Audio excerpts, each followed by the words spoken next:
Arthur के Knights of the Round Table में वह व्यक्ति था जो अच्छे और बुरे का मिश्रण था, जैसा कि वास्तव में ज़्यादातर लोग होते हैं। उनका नाम सर इवाइन था, बहादुर, दयालु और प्रसन्नचित्त, लेकिन साथ ही चंचल, कभी कभी अपने वादों को भूलने वाला और गंभीर बातों को हल्के में लेने की प्रवृत्ति रखता है।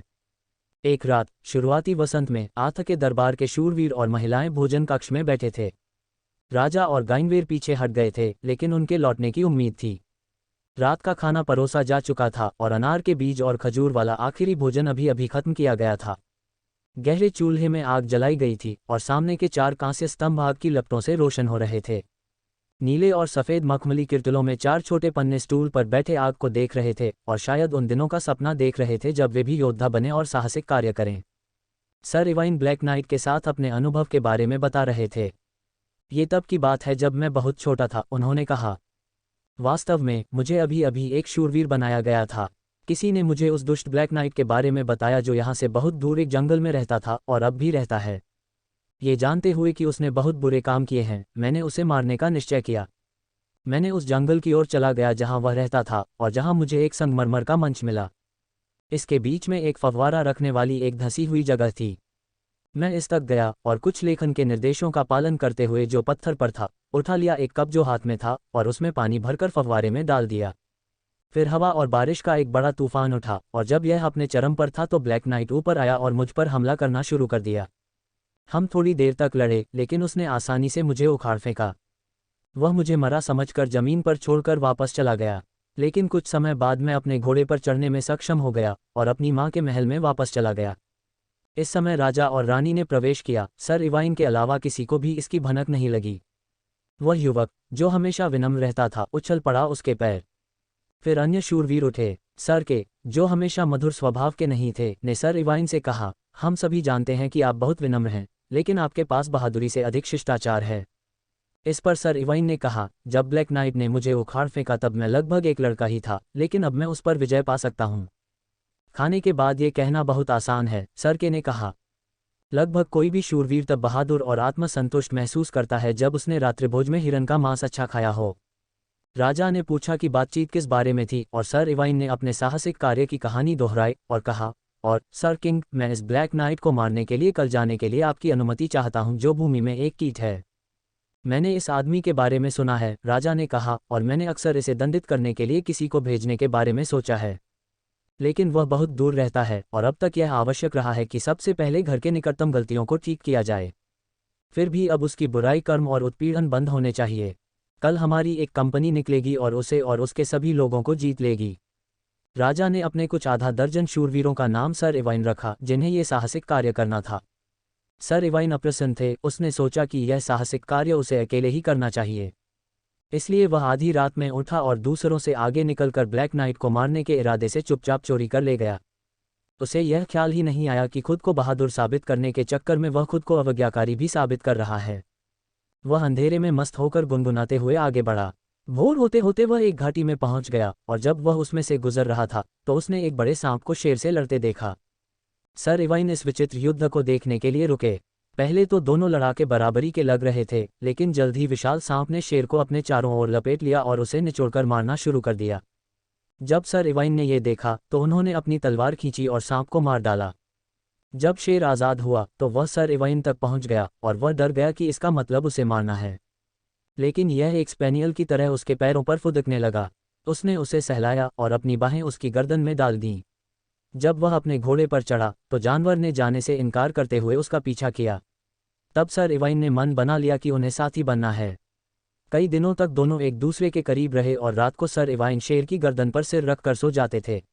एक दिन जब वे घास के मैदान में बने एक चौकोर महल के पास आए तो महल की दीवारों पर खड़े कुछ लोगों ने गोलीबारी शुरू कर दी। शेर पर तीर चलाया, लेकिन सर इवाइन ने उन्हें यह कहकर रोक दिया कि जानवर पालतू है। तब उन्होंने उसे बताया कि यह उनका नियम है कि कोई भी अपने स्वामी से युद्ध किए बिना उस महल के पास से नहीं गुजर सकता। सर इवाइन ने उन्हें बताया कि वह उनके नियम का पालन करने के लिए काफ़ी इच्छुक थे, इसलिए उन्होंने महल का द्वार खोल दिया। उन्होंने कहा कि उन्हें अपने शेर को बाहर ही रखना होगा, लेकिन सर इवाइन ने ऐसा करने से इनकार कर दिया। हालांकि उसने शेर को चुपचाप लिटाने का वादा किया। फिर दोनों को प्रवेश की अनुमति दी गई। आंगन एक बड़ी पक्की जगह थी जिसमें 20 हथियारबंद लोग रहते थे। तभी महल का स्वामी आगे आया। ये स्वामी सर इवाइन से बहुत बड़ा था और शेर उसे देखते ही अपनी पूंछ पर चाबुक मारने लगा। लेकिन सर इवाइन ने इसे शांत रहने का आदेश दिया और इसने तुरंत इसका पालन किया। तब सर इवाइन और नाइट ने एक साथ युद्ध किया। शूरवीर शक्तिशाली था, लेकिन सर इवाइन बहुत फुर्तीला और कुशल था। वह अपने दुश्मन पर उतना जोर से हमला करने में सक्षम नहीं था जितना कि वह कर सकता था, लेकिन वह वार से बचने में बेहतर सक्षम था। इसलिए ज़्यादा देर नहीं हुई जब उसे फायदा हुआ और उसने स्वामी को उखाड़ फेंका। जब ऐसा हुआ तो स्वामी ने मदद के लिए पुकारा और अपने हथियारबंद लोगों को सर इवाइन को मारने का आदेश दिया। पूरे 20 लोगों ने इस विश्वासघाती आदेश का पालन करना शुरू कर दिया, लेकिन जैसे ही वे सर इवाइन पर गिरने वाले थे, शेर उनके बीच में घिर गया और भयंकर दहाड़ने लगा। अपने शक्तिशाली पंजों के कुछ प्रहारों से उसने मनुष्यों को निष्क्रिय कर दिया। सर इवाइन ने महल के स्वामी से कहा कि उन्हें कैमलॉट जाना होगा और अपने विश्वासघात के लिए न्याय पाने के लिए खुद को आथा को सौंप देना होगा। तब सर इवाइन महल से दूर चले गए और अब जब शेर ने उसकी जान बचा ली तो उसे जानवर से बहुत प्यार हो गया। वह उतरा और फव्वारे में पानी डाला। फव्वारा कई दिनों की यात्रा के बाद सर इवाइन जंगल में पहुंचे, जिसके बीच में ब्लैक नाइट का महल था। वह पत्थर के चबूतरे पर सवार हुआ, उतरा और फव्वारे में पानी डाला। पहले की तरह एक तूफान उठा और अपने चरम पर ब्लैक नाइट प्रकट हुआ। उन्होंने सर इवाइन के कवच को पहचान लिया और कहा, आहा, मैं देख रहा हूं कि मैंने तुम्हें पहले नहीं मारा, लेकिन इस बार तुम मुझसे बच नहीं पाओगे। सबसे अच्छा आदमी जीतेगा, सर इवाइन ने प्रसन्नतापूर्वक कहा। फिर दोनों में जबरदस्त लड़ाई शुरू हो गई। उनकी तलवारें ऐसी टकराईं कि फव्वारे का शोर दब गया। वे इतनी उत्सुकता से लड़े कि उन्हें तूफान का अंदाजा ही नहीं हुआ। सर इवाइन की तलवार के कई शक्तिशाली और घातक प्रहारों से ब्लैक नाइट कमजोर होने में ज़्यादा समय नहीं लगा। अंत में ये देखकर कि वह घातक रूप से घायल हो गया था, ब्लैक नाइट ने अपना घोड़ा घुमाया और अपने महल की दिशा में सरपट दौड़ पड़ा। सर इवाइन ने शेर को वहीं रहने का आदेश दिया जहां वह युद्ध के दौरान पड़ा था, लेकिन वह ब्लैक नाइट को पूरी तरह से पकड़ नहीं सका, हालांकि वह इंच दर इंच उस पर हावी होता जा रहा था। जब तक महल की खाई तक पहुंचे, सर इवाइन केवल 5 फीट पीछे थे। पुल पर घोड़े एक के बाद एक गरजने लगे। ब्लैक नाइट पोर्टिकुलिस या नुकीले लोहे के गेट के नीचे सवार था, जिसे ऊपर उठाया गया था। जैसे ही वह अंदर गया, सर इवाइन को बाहर निकालने के लिए पोर्टिकुलिस गिर गया, लेकिन सर इवाइन पहले ही इसके नीचे से गुजर चुके थे और जैसे ही यह गिरा उनका घोड़ा 2 हिस्सों में कट गया। यहाँ तक कि सर इवाइन के हेलमेट का लंबा पंख भी कट गया और गेट के बाहर पड़ा रहा। सर इवाइन अपने पैरों पर खड़े हो गए और ब्लैक नाइट पर अपने हमले को फिर से शुरू करने के लिए अपनी तलवार खींच ली, लेकिन वह पहले ही मर चुके थे और अपने हांफते घोड़े की गर्दन पर पड़े थे। तब सर इवाइन को एहसास हुआ कि उनकी लापरवाही की उन्हें कितनी कीमत चुकानी पड़ी। वहाँ वह एक अजीब महल में अकेला था जिसके स्वामी को उसने मार डाला था। जल्द ही महल के लोग आएंगे और उसे पकड़ लेंगे, क्योंकि पोर्टिकुलिस नीचे होने के कारण वह भाग नहीं सकता था। वह महल में भाग गया और बुर्ज की ओर जाने वाली सीढ़ियों पर चढ़ गया। वह अपने घावों के कारण तेजी से कमजोर हो रहा था और उसका कवच भारी हो गया था। इसके अलावा उसकी देखभाल के बावजूद ये हर कदम पर टकराता था और उसे डर था कि जल्द ही कोई उसकी बात सुन लेगा। वह अभी सीढ़ियों के ऊपर पहुंचा ही था कि बुर्ज वाले कमरे का दरवाज़ा खुला और एक छोटी लड़की की नज़र उस पर पड़ी। उसने उससे चिल्लाने न देने की विनती की और उसे बताया कि वह कौन है और उसने क्या किया है। उसे छिपाने के लिए कहा। मैं करूंगी, उसने कहा, क्योंकि आप बहादुर हैं और आप घायल हैं, और क्योंकि आपने उस दुष्ट तानाशाह ब्लैक नाइट को मार डाला है। वह इस महल का बिल्कुल भी मालिक नहीं है, यह एक खूबसूरत महिला का है, उसकी चचेरी बहन जो मेरी रखेल है। वह उसे यहाँ बंदी बनाकर रखता है क्योंकि वह उससे शादी नहीं करेगी। फिर छोटी युवती उसे बुर्ज वाले कमरे में ले गई। उसने उसके कवच को दीवार के किनारे एक छेद में छिपा दिया और उससे कहा कि वह खुद को 2 गैदों के बीच छिपा ले। बिस्तर। इससे पहले कि उनके पास ऐसा करने का समय होता, उन्होंने आंगन में एक बड़ा शोर सुना और नीचे देखने पर देखा कि ब्लैक नाइट का शरीर खोजा गया था। इसके पास एक खूबसूरत महिला खड़ी थी जो किसी भी सर से भी ज्यादा खूबसूरत थी। रानी गाइनवेर को छोड़कर इवाइन ने कभी देखा था। वह रानी की तरह काली थी और उसकी आंखें सितारों की तरह चमकीली थीं। उसने उसे बहुत देर तक देखा होगा, लेकिन छोटी लड़की ने उसे बिना देर किए छिपने के लिए विनती की। जल्दी, वह चिल्लाए, उन लोगों ने देखा है कि द्वार के अंदर एक घोड़े का अगला भाग है और वे जानते हैं कि जिसने हमारे स्वामी को मार डाला है वह यहीं होगा। अब भी उन्होंने खोज शुरू कर दी है, क्योंकि वे सभी ब्लैक नाइट से प्यार करते हैं, हालांकि मेरी मालकिन नहीं, और अगर वे तुम्हें ढूंढ लेंगे तो वे तुम्हें फांसी पर लटका देंगे। इसलिए सर इवाइन गैदों के बीच छिप गए और छोटी लड़की तेजी से सीढ़ियों से नीचे चली गई और अपनी खूबसूरत मालकिन के पास गया। तभी सर इवाइन ने लोगों को बुर्ज की सीढ़ियों को रौंदते हुए सुना। वे अक्सर रुक जाते थे, उन सभी दरवाजों को आजमाते थे जहां वे आते थे और अंत में उस कमरे में प्रवेश करते थे जिसमें वह लेटे थे। उनमें से एक छेद में झांक रहा था जिस दीवार पर उसका कवच था। उसने कहा, यहाँ कवच है। लेकिन दूसरे ने उत्तर दिया, ये कुछ है जो एक बार हमारे स्वामी द्वारा उपयोग किया गया था। इसे प्रकाश में खींचने की कोई आवश्यकता नहीं है। फिर उन्होंने कमरे के सभी सामानों में खोजा, लेकिन कोई नहीं मिला। अंत में जब वे जा रहे थे, उनमें से एक आदमी ने गद्दे के माध्यम से अपनी तलवार 2 बार मारी। दूसरे ने सर इवाइन की बाह में गहरा घाव लगा, लेकिन चूंकि शूरवीर बहादुर था, उसने चिल्लाया नहीं। जब लोग चले गए तो वह बाहर निकला और पाया कि उसकी बाह में चोट लगी थी और उसके अन्य घावों से बुरी तरह खून बह रहा था। तभी छोटी लड़की भोजन लेकर अंदर आई। जब उसने खून देखा तो वह घबरा गई और पट्टी बांधने के लिए तुरंत अपने कपड़े से कपड़े का एक टुकड़ा फाड़ दिया। जब सभी घावों की सावधानीपूर्वक देखभाल की गई तो उसने उसे भरपूर भोजन दिया और वादा किया उसकी देखभाल करने के लिए जब तक उसके भागने का अच्छा मौका न मिल जाए। वह हर सुबह उससे मिलने जाती थी और महल में उसे दिन भर की खबरें सुनाती थी। उसे पता चला कि एक शेर दीवारों पर दहाड़ता रहता है और धनुर्धारियों ने उसे मारने की कोशिश की थी, लेकिन नहीं मार सके। सर इवाइन को यकीन था कि यह उनका शेर है और वे इसे पाना चाहते थे, लेकिन जानते थे कि यह असंभव था। और उसने उसे बताया कि कैसे महल के लोग अपनी महिला पर क्रोधित थे क्योंकि वह ब्लैक नाइट से शादी नहीं करेगी। परंतु अब जब वह मर गया तो उसे अपनी रखेल मान लिया और उसकी हर बात मानी।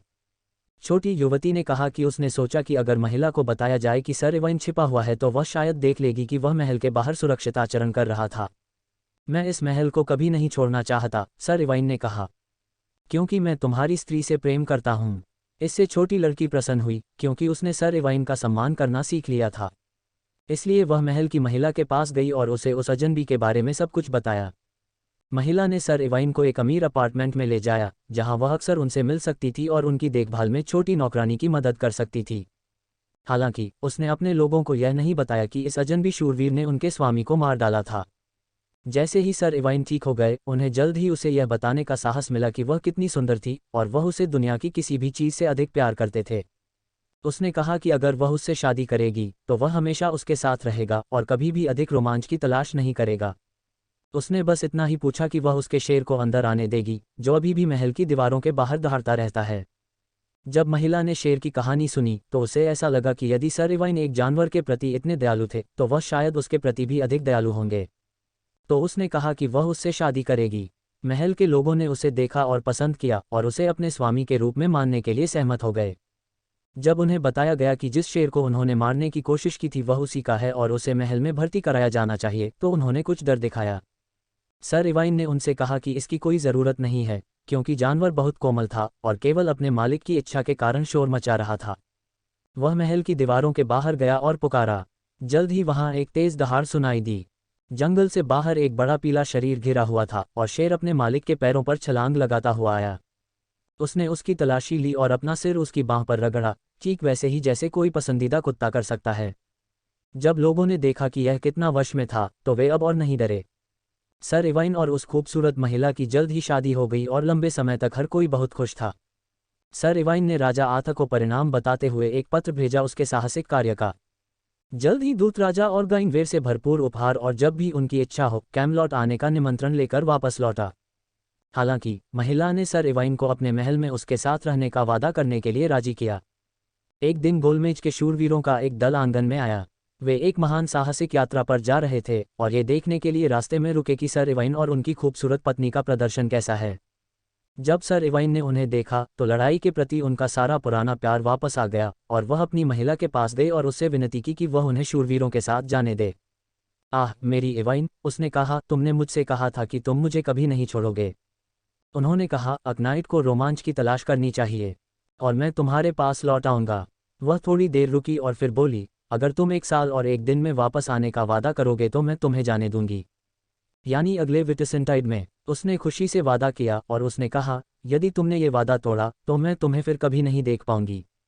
लेकिन सर इवाइन को यकीन था कि वह वादा नहीं तोड़ेंगे क्योंकि वह उससे बहुत प्यार करते थे। इसलिए वह शूरवीरों के साथ चला गया, उसके पीछे उसका वफादार शेर था। महिला और छोटी युवती ने टावर से सर इवाइन को तब तक हाथ हिलाकर विदाई दी जब तक वे उन्हें नहीं देख सके। फिर उन्होंने फिर से वही जीवन अपना लिया जो वे उसके महल में आने से पहले जी रहे थे।